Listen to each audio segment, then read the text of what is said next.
C'est un lieu culturel, enfin multiculturel, parce que bon, il y a des concerts, il y a des expos, il y a du théâtre, il y a plein de répétitions aussi.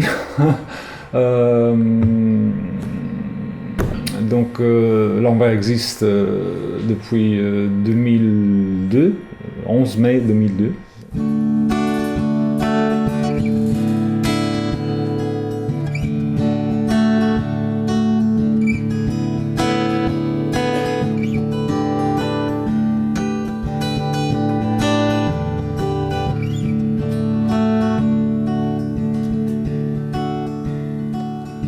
Chantait dans la rue, en habit du dimanche, il se mettait à nu pour prendre sa revanche, se battre encore toujours, marquer son désaccord quand on danse les vautours, en oubliant la mort qui se glisse et s'impose trop tôt, et à tort lui s'avance et explose votre vivre de l'or.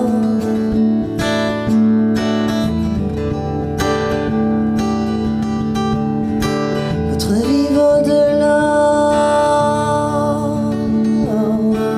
Qu'en faites-vous? Qu'en pensez-vous?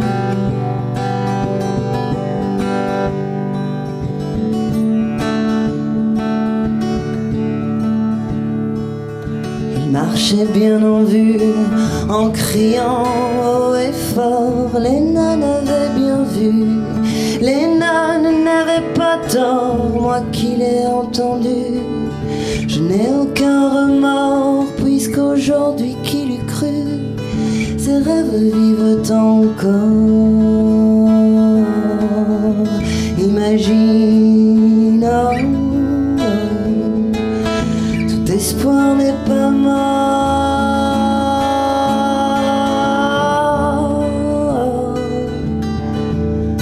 Tout espoir n'est pas mort. Qu'en pensez-vous? Mais qu'en faites-vous?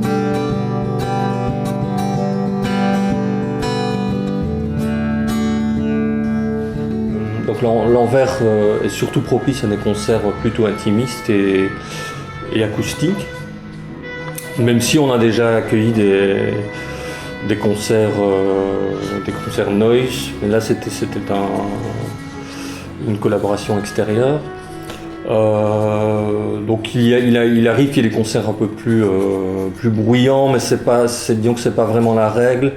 C'est intéressant parfois de faire exception à la règle et ça donne il y a quelque chose de particulier aussi, avoir un groupe punk à l'Anvers, mais je veux dire, si on avait tous les mois, ça ne serait plus l'Anvers, ça deviendrait une sorte de copie de la zone. Donc le décalage parfois entre le lieu et le type de musique peut être intéressant, mais il faut pas que ça soit il faut que ce soit ponctuel, mais que ce ne soit pas régulier. Donc on privilégie tout de même les formations acoustiques. Et de plus, la salle permet, par la qualité de son acoustique, justement, elle permet à des musiciens de jouer très peu amplifiés, voire pas amplifiés du tout. Il y a une très bonne écoute, donc le son dans la salle est bon pour les concerts. On essaie donc on y arrive, qu'il l'écoute soit bonne. Je veux dire dans le sens que quand il y a des concerts, le bar peut rester ouvert, mais les gens qui sont dans le bar doivent se taire. C'est un endroit qui ne ressemble pas à d'autres endroits, dans la mesure où il a ce cachet intime, cette qualité d'écoute qu'on peut retrouver parfois ailleurs, mais pas à ce point-là. Je dirais que même si c'est un lieu où on vient pour prendre un verre, parce qu'on sait qu'on va y rencontrer des amis, mais je veux dire, ça se fait naturellement après les concerts. Je dirais qu'il y a quelque chose, il y a un respect qui s'installe naturellement.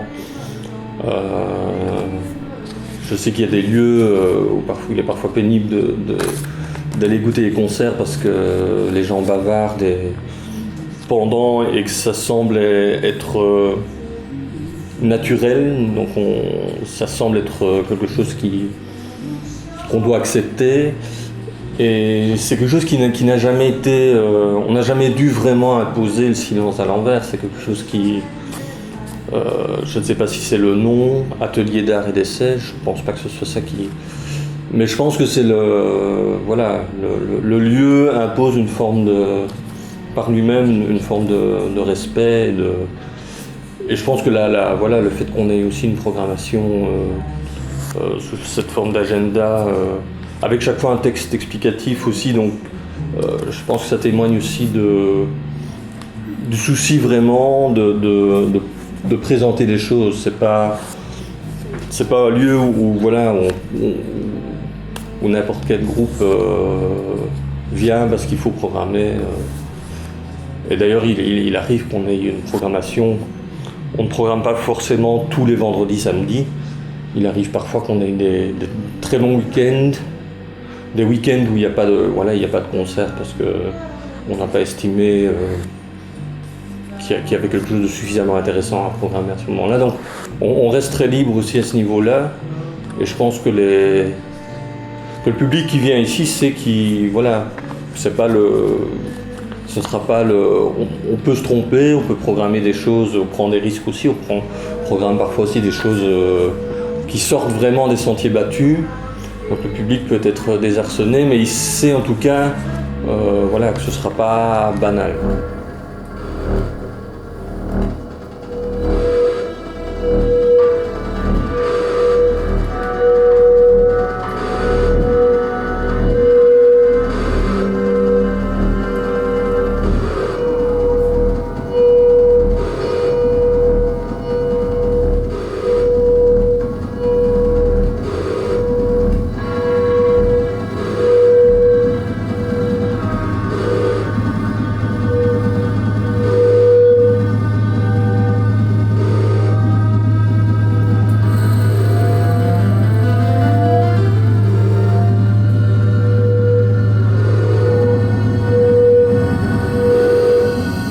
Pour ce qui est du public, je dirais qu'on attire un public assez varié, mais je pense que c'est beaucoup quand même des trentenaires, quadragénaires, voire plus âgés aussi. Ça tient à la programmation, notamment, il y a pas mal de concerts de jazz. Je pense que le fait qu'il y ait pas mal de groupes de jazz, c'est lié aussi au fait que pas mal d'étudiants du conservatoire ont fait leurs premières armes ici à l'Anvers. Et je pense notamment à Frank Sinatra qui maintenant a pris un envol. Et les premiers concerts de Frank Sinatra, et même les premières répètes, se sont faites ici à l'Anvers. Et donc tous ces groupes de jazz attirent peut-être un public plus âgé que la musique électro ou les concerts punk à la zone, mais en même temps on programme aussi de l'électro, peut-être pas la même que celle qu'on va entendre dans d'autres salles, mais on essaye aussi malgré tout de ne pas couper les ponts avec un public plus jeune.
Il y a parfois du théâtre aussi, il y a des performances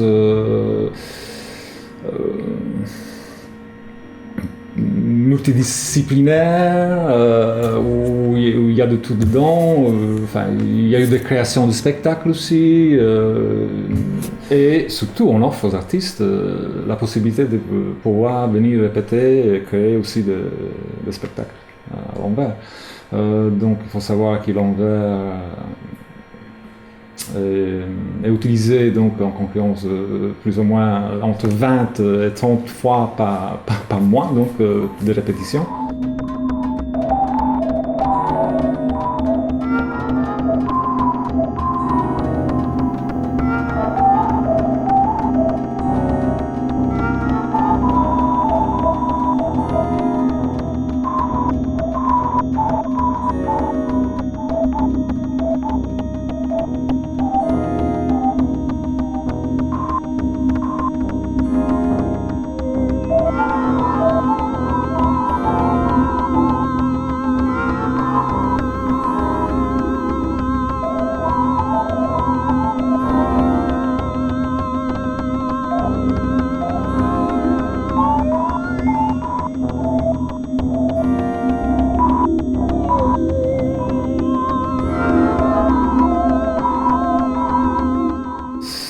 Surtout, dans les expositions, c'est surtout des Liégeois. Il peut y avoir des artistes qui viennent de l'extérieur, mais c'est plutôt rare. Hein. Tandis que pour la musique, là, on a quand même pas mal d'artistes qui viennent de l'extérieur. Pour ma part, c'est vrai que je programme pas mal des groupes qui viennent de l'étranger et qui passent par la Belgique à un moment donné. Et donc, je me dis que c'est dommage de les laisser seulement jouer à Bruxelles. Ou à Gand, à Louvain-la-Neuve et de ne pas avoir de date ici à Liège. Quoi. Donc quand c'est possible, c'est vrai qu'on essaie, pour ma part, moi j'essaie de programmer des groupes qui me semblent intéressants, qui restent accessibles au niveau des cachets pour l'entrée.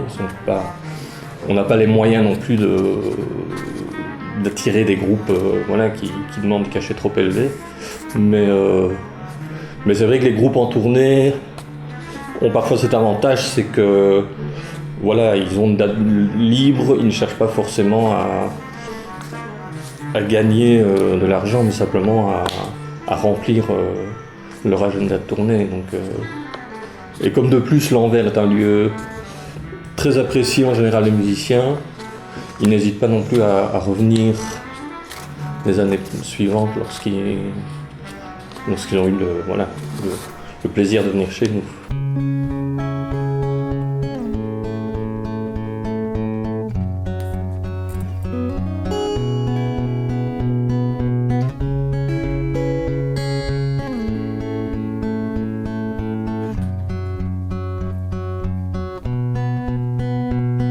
We sleep in the store, I'm a sensitive boy, and you say markedly more.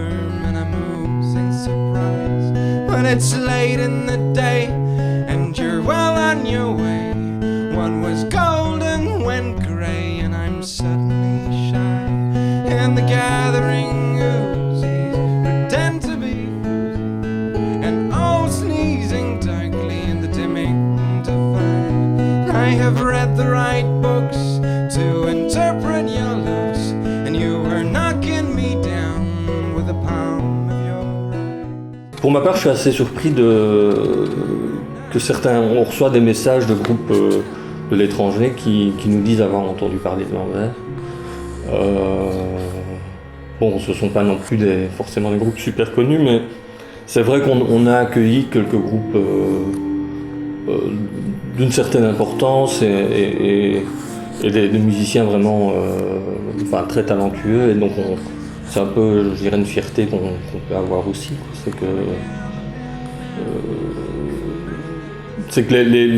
on a pu les accueillir et l'écho postérieur qu'on a pu en avoir est assez positif. Les musiciens qui sont venus jouer ici à l'Anvers en général ont toujours apprécié à la fois l'accueil des bénévoles de l'équipe, mais aussi l'accueil du public, parce qu'il y a une écoute, je pense notamment aux musiciens américains qui ne sont pas habitués à cette qualité d'écoute que l'on retrouve déjà plus dans les salles enfin déjà plus en Europe, mais je dirais particulièrement à l'Anvers.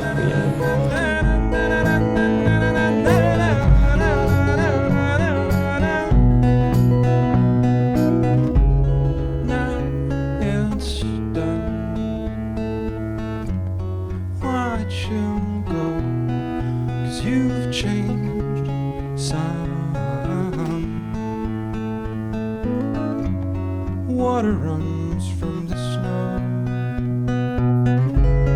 Am I so dear? Do I run rare? 'Cause you've changed so. Peach plum pear, peach plum. Na, na, na, na, na, na, na, na, na.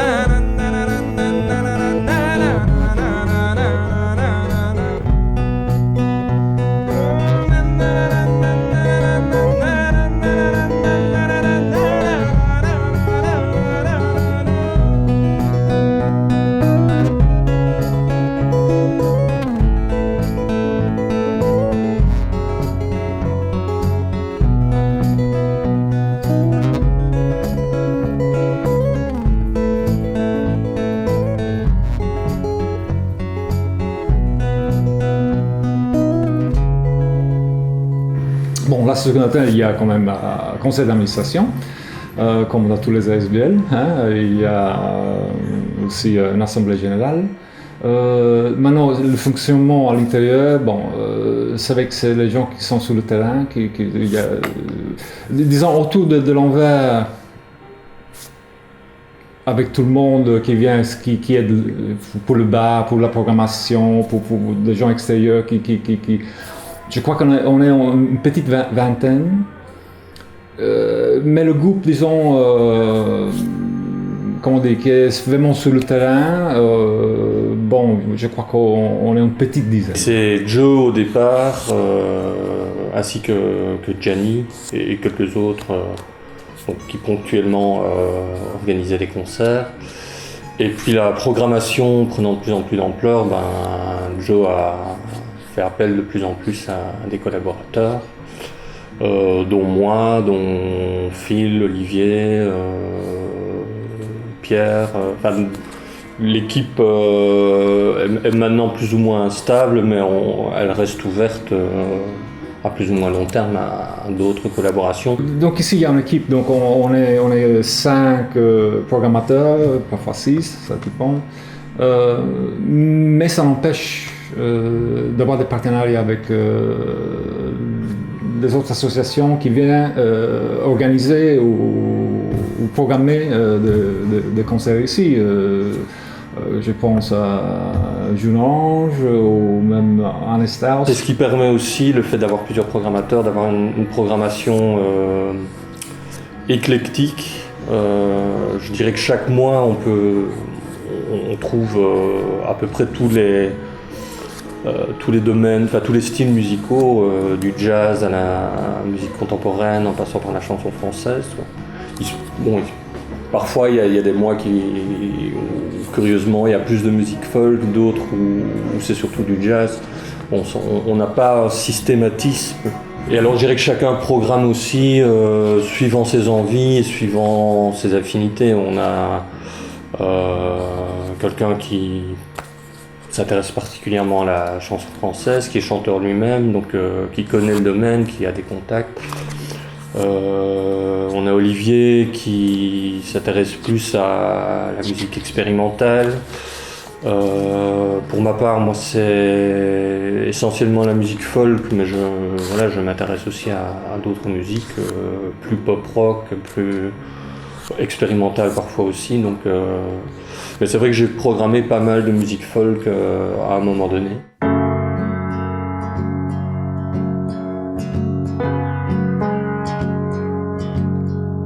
Sail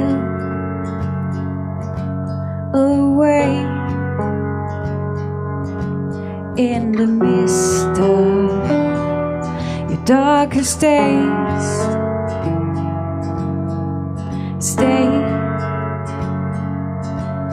away. It's so comfortable to pretend, and so hard to be awake, and so easy to be a fake. Yeah, yeah.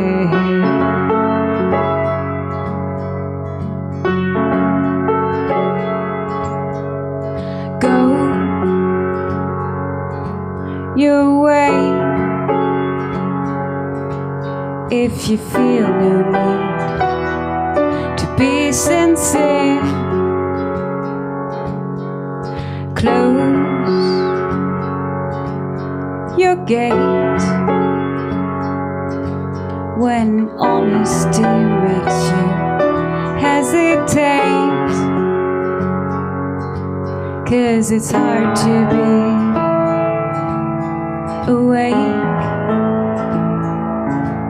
and so easy to be a fake. Yeah, yeah.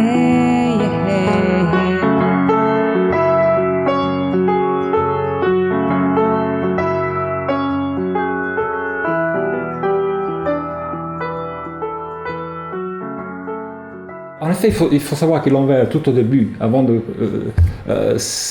ça naît avec cet esprit de faire des ateliers. Donc des ateliers à niveau art plastique